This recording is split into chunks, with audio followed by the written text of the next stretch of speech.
Hi friends, Shilpa veg recipes ಚಾನಲ್ಗೆ ಸ್ವಾಗತ. ಇವತ್ತು ನಾನು ಉಡುಪಿ ಸ್ಟೈಲ್ನಲ್ಲಿ ತುಂಬ ಸರಳವಾಗಿ ಹಾಗೆ ರುಚಿಯಾಗಿರುವಂತಹ ಬೇಳೆ ಕೂಡ ಹಾಕದೆ ಮಾಡಿರುವಂತಹ ಕಡಿಮೆ ಮಸಾಲೆ ಬಳಸಿ ಮಾಡಿರುವಂತಹ ರುಚಿಯಾದಂತಹ ಗದ್ದೆ ಸೌತೆಯ ಸಾಂಬಾರು ಮಾಡೋದು ಹೇಗೆ ಅಂತ ಹೇಳಿ ತೋರಿಸ್ತಾ ಇದ್ದೀನಿ. ಬನ್ನಿ ಹಾಗಿದ್ರೆ ಹೇಗೆ ಮಾಡೋದು ನೋಡೋಣ. ಫಸ್ಟು ಪ್ಯಾನ್ನ ಸ್ವಲ್ಪ ಬಿಸಿ ಮಾಡ್ಕೊಳ್ಬೇಕು. 2.5 ಸ್ಪೂನ್ನಷ್ಟು ಧನಿಯಾ ಹಾಕ್ಕೊಳ್ತಾ ಇದ್ದೀನಿ. ನಂತರ ಜೀರಿಗೆ ಒಂದು 3/4 ಸ್ಪೂನ್ನಷ್ಟು ಹಾಕಿದ್ದೀನಿ. ಉದ್ದಿನ ಬೇಳೆನ 1.5 ಸ್ಪೂನಷ್ಟು ಹಾಕಿದ್ರೆ, ಮೆಂತೆನ ಒಂದು 10 ಕಾಳಷ್ಟು ಹಾಕ್ಕೊಂಡ್ರೆ ಸಾಕು. 3/4 ಸ್ಪೂನ್ನಷ್ಟು ಕಡಲೆಬೇಳೆ ಹಾಕಿದ್ದೀನಿ. ನೆಕ್ಸ್ಟು ಬ್ಯಾಡಗಿ ಮೆಣಸಿನ್ಕಾಯಿ ಒಂದು 4ರಿಂದ 5 ತೊಗೊಂಡ್ರೆ, 1-2 ಗುಂಟೂರು ಮೆಣಸಿನ್ಕಾಯಿ ಖಾರಕ್ಕೆ ತೊಗೊಂಡಿದ್ದೀನಿ. ಸ್ವಲ್ಪ ಎಣ್ಣೆ ಹಾಕಿ ಜೊತೆಗೆ ಸ್ವಲ್ಪ ಇಂಗನ್ನು ಹಾಕಿ ಇದನ್ನು ಸಣ್ಣ ಉರಿಯಲ್ಲೇ ಹುರ್ಕೊಳ್ಬೇಕು. ಯಾವುದೂ ಕೂಡ ಒತ್ತಿಸ್ಬಾರ್ದು. ಇಲ್ಲಿ ನಾವು ಇಂಗನ್ನು ಹಾಕ್ಕೊಂಡಿದ್ದೀವಲ್ಲ, ಅದ್ರ ಬದಲಿಗೆ ಬೆಳ್ಳುಳ್ಳಿನ ಕೂಡ ಹಾಕ್ಕೊಳ್ಬೋದು. ಕೊನೆಯಲ್ಲಿ ಬೆಳ್ಳುಳ್ಳಿ ಹಾಕಿ ಹುರ್ಕೊಳ್ಬೋದು. ಈಗ ಹುರಿದಾಗಿದೆ. ಈಗ ಮಿಕ್ಸಿ ಜಾರಿಗೆ ಹಾಕಿದ್ಮೇಲೆ ನಂತರ ಇದಕ್ಕೆ ನಾನು ಸ್ವಲ್ಪ ಅರಿಶಿನ ಹಾಕ್ಕೊಳ್ತಾ ಇದ್ದೀನಿ. ನೆಕ್ಸ್ಟು ತೆಂಗಿನಕಾಯಿ ತುರಿ. ಇದಕ್ಕೆ ತುಂಬಾ ಇಂಪಾರ್ಟೆಂಟು ತೆಂಗಿನಕಾಯಿ ತುರಿ. ಸ್ವಲ್ಪ ಜಾಸ್ತಿ ಹಾಕ್ಕೊಳ್ಬೇಕಾಗತ್ತೆ, ಯಾಕಂದರೆ ನಾವಿಲ್ಲಿ ತೊಗರಿಬೇಳೆ ಬಳಸ್ಕೊಳ್ತಾ ಇಲ್ಲ, ಹಾಗೆ ಮಾಡ್ತಾ ಇರೋದು. ಹಾಗಾಗಿ ಈಗ ನೀರು ಹಾಕಿ ರುಬ್ಕೊಳ್ತಾ ಇದ್ದೀನಿ. ಚೆನ್ನಾಗಿ ರುಬ್ಕೊಳ್ಬೇಕು. ಈಗ ನೆಕ್ಸ್ಟು ಗದ್ದೆ ಸೌತೆನ ತೊಗೊಂಡಿದ್ದೀನಿ.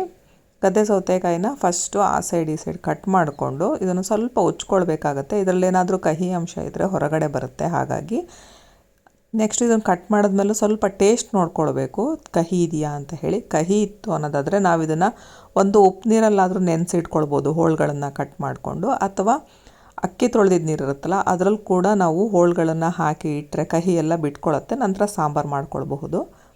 ಈಗ ನಾನು ಕಟ್ ಮಾಡ್ಕೊಂಡಾದಮೇಲೆ ತಿರುಳೆಲ್ಲ ತೆಗಿತಾ ಇದ್ದೀನಿ. ಈ ತಿರುಳು ಕಹಿ ಇಲ್ಲ ಅನ್ನೋದಾದರೆ ನಾವು ತಂಬಳಿ ಕೂಡ ಮಾಡ್ಕೊಳ್ಳೋದಕ್ಕೆ ತುಂಬಾ ಅನುಕೂಲ ಆಗುತ್ತೆ. ಅಥವಾ ಇದನ್ನು ರುಬ್ಬಿ ಪೇಸ್ಟ್ ಮಾಡಿ ಮುಖಕ್ಕೆಲ್ಲ ಹಚ್ಕೊಳ್ಳೋದ್ರಿಂದ ಬ್ಲೀಚ್ ಆಗಿ ಕೂಡ ಇದು ವರ್ಕ್ ಮಾಡುತ್ತೆ. ಈಗ ಹೋಳುಗಳನ್ನೆಲ್ಲ ಕಟ್ ಮಾಡ್ಕೊಂಡಿದ್ದೀನಿ. ಟೇಸ್ಟ್ ನೋಡ್ಕೊಳ್ತಾ ಇದ್ದೀನಿ. ಸ್ವಲ್ಪ ಕೂಡ ಕಹಿ ಇಲ್ಲ, ಚೆನ್ನಾಗಿದೆ. ಹಾಗಾಗಿ ನಾನು ಉಪ್ಪು ನೀರಲ್ಲಾಗಲಿ ಅಥವಾ ಅಕ್ಕಿ ನೀರಲ್ಲಾಗಲಿ ಹಾಕ್ಕೊಳ್ತಾ ಇಲ್ಲ. ಇನ್ನು ಈ ತಿರುಳನ್ನು ಕೂಡ ಅಷ್ಟೇ ಒಂದು ಬಟ್ಲಿಗೆ ಹಾಕಿ ತೆಗೆದಿಟ್ಕೊಳ್ತಾ ಇದ್ದೀನಿ. ನಾಳೆ ಇದನ್ನು ತಂಬಳಿ ಮಾಡೋದಕ್ಕೆ ಬಳಸ್ಕೊಳ್ತೀನಿ. ಈಗ ಹೋಳುಗಳನ್ನು ಸ್ವಲ್ಪ ದಪ್ಪವಾಗಿ ಕಟ್ ಮಾಡ್ಕೊಳ್ಬೇಕಾಗತ್ತೆ. ಇಲ್ಲಿ ಈಗ ಹೋಳುಗಳು ಕಟ್ ಮಾಡ್ಕೊಂಡಾಗಿದೆ. ತಿರುಳೆಲ್ಲ ನಾನು ತೆಗೆದಿಟ್ಕೊಳ್ತಾ ಇದ್ದೀನಿ. ನೆಕ್ಸ್ಟು ಹೋಳುಗಳನ್ನು ಮುಳುಗಿಸ್ಕೊಳೋ ಅಷ್ಟು ನೀರನ್ನ ಹಾಕ್ಕೊಳ್ಬೇಕು, ಯಾಕಂದರೆ ಹೋಳನ್ನ ನಾವೀಗ ಬೇಯಿಸಬೇಕಾಗುತ್ತೆ. ನೆಕ್ಸ್ಟ್ ಇದಕ್ಕೆ ನಾನು ಉಪ್ಪನ್ನು ಹಾಕ್ಕೊಳ್ತಾ ಇದ್ದೀನಿ. ನೆಕ್ಸ್ಟ್ ಇದಕ್ಕೆ ಸ್ವಲ್ಪ ಖಾರದ ಪುಡಿ ಮತ್ತು ಹುಣಸೆ ರಸ ಇದಿಷ್ಟನ್ನು ಹಾಕಿಬಿಟ್ಟು ಹೋಳುಗಳನ್ನು ಬೇಯಿಸ್ಕೊಳ್ಬೇಕು. ಹೋಳುಗಳಿಗೆ ಉಪ್ಪು, ಹುಳಿ, ಖಾರ ಎಲ್ಲ ಹೀರ್ಕೊಂಡ್ರೆ ಊಟ ಮಾಡುವಾಗ ಹೋಳುಗಳು ತಿನ್ನೋದಕ್ಕೆ ತುಂಬ ಚೆನ್ನಾಗಿರುತ್ತೆ, ಟೇಸ್ಟಾಗಿರುತ್ತೆ. ಹಾಗಾಗಿ ಈಗ ಇದನ್ನು ಚೆನ್ನಾಗಿ ಕುದಿಯೋದಕ್ಕೆ ಇಟ್ಕೊಳ್ತಾ ಇದ್ದೀನಿ. ಹೋಳುಗಳು ಬೇಗ ಬೇಯುತ್ತೆ, ಏನು ತುಂಬ ಹೊತ್ತೇನು ಟೈಮ್ ತೊಗೊಳೋದಿಲ್ಲ. ನಾವು ಕುಕ್ಕರಲ್ಲಿ ಬೇಕಿದ್ದರೆ 1 ವಿಷಲ್ ಕೂಗಿಸ್ಕೊಳ್ಬಹುದು. ಕೆಲವು ಸಲ ಬೇಳೆ ಖಾಲಿಯಾಗಿರುತ್ತೆ ಅಥವಾ ಬೇಳೆ ಸಾಂಬಾರು ತಿಂದು ಬೋರ್ ಆಗಿರುತ್ತಲ್ಲ, ಅಂಥ ಟೈಮಲ್ಲಿ ಈ ರೀತಿ ಸಾಂಬಾರು ಮಾಡ್ಕೊಳ್ಳೋದು ತುಂಬ ಮಾಡೋದಕ್ಕೂ ಸುಲಭ, ಕಡಿಮೆ ಮಸಾಲೆ, ಜೊತೆಗೆ ರುಚಿ ಕೂಡ ಇರುತ್ತೆ. ಹಾಗಾಗಿ ಈ ರೀತಿ ಒಂದು ಸಲ ಮಾಡಿ ನೋಡಿ, ತುಂಬ ಚೆನ್ನಾಗಿರುತ್ತೆ. ಈಗ ಹೋಳು ಬೆಂದಿದೆಯೋ ಎಲ್ಲೋ ನೋಡ್ಕೊಳ್ಬೇಕು.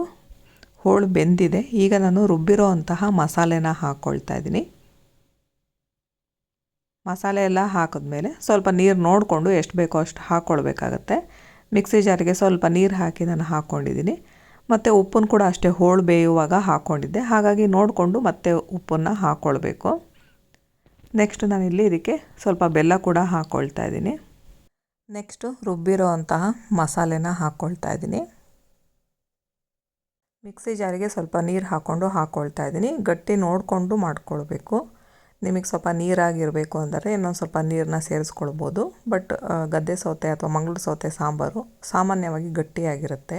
ನೆಕ್ಸ್ಟು ಉಪ್ಪು ಹಾಕ್ಕೊಳ್ತಾ ಇದ್ದೀನಿ. ಹೋಳು ಬೇಯುವಾಗೂ ಕೂಡ ಸ್ವಲ್ಪ ಹಾಕಿದ್ದೆ. ಈಗ ನೆಕ್ಸ್ಟ್ ಇನ್ನೊಂದು ಸ್ವಲ್ಪ ಹಾಕ್ತಾಯಿದ್ದೀನಿ. ಈಗ ಇದನ್ನು ಚೆನ್ನಾಗಿ ಮಿಕ್ಸ್ ಮಾಡಿಕೊಂಡು ಕುದಿಯೋದಕ್ಕೆ ಬಿಡಬೇಕು.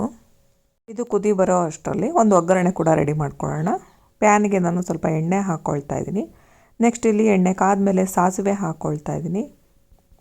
ನೆಕ್ಸ್ಟು ಒಂದು ಒಣಮೆಣಸಿನ್ಕಾಯಿನ ಮುರಿದ್ಬಿಟ್ಟು ಹಾಕ್ತಾಯಿದ್ದೀನಿ. ನೆಕ್ಸ್ಟ್ ಕರಿಬೇವನ್ನ ಹಾಕ್ಕೊಳ್ತಾ ಇದ್ದೀನಿ. ಸಾಸಿವೆ ಸಿಡಿತಾ ಇದೆ, ಒಗ್ಗರಣೆ ರೆಡಿಯಾಗಿದೆ. ಈ ಸೈಡ್ ಸಾಂಬಾರು ಕೂಡ ಕುದೀತಾ ಇದೆ. ಸ್ಟವ್ ಆಫ್ ಮಾಡಿಬಿಟ್ಟು ಒಗ್ಗರಣೆ ಹಾಕಿ ಮುಚ್ಚಿಬಿಡ್ತಾ ಇದ್ದೀನಿ. 1-2 ನಿಮಿಷ ಬಿಟ್ಟು ನೀವು ಇದನ್ನು ಬಿಸಿ ಬಿಸಿ ಅನ್ನ, ಮುದ್ದೆ, ದೋಸೆ ಅಥವಾ ಇಡ್ಲಿ ಜೊತೆ ಸರ್ವ್ ಮಾಡ್ಬೋದು. ನೀವು ಕೂಡ ಈ ರೆಸಿಪಿನ ಮಿಸ್ ಮಾಡದೆ ಟ್ರೈ ಮಾಡಿ. ಈ ವಿಡಿಯೋ ಇಷ್ಟ ಆದರೆ ಲೈಕ್ ಮಾಡಿ, ಶೇರ್ ಮಾಡಿ ಹಾಗೂ ಸಬ್ಸ್ಕ್ರೈಬ್ ಮಾಡಿ. Thank you friends.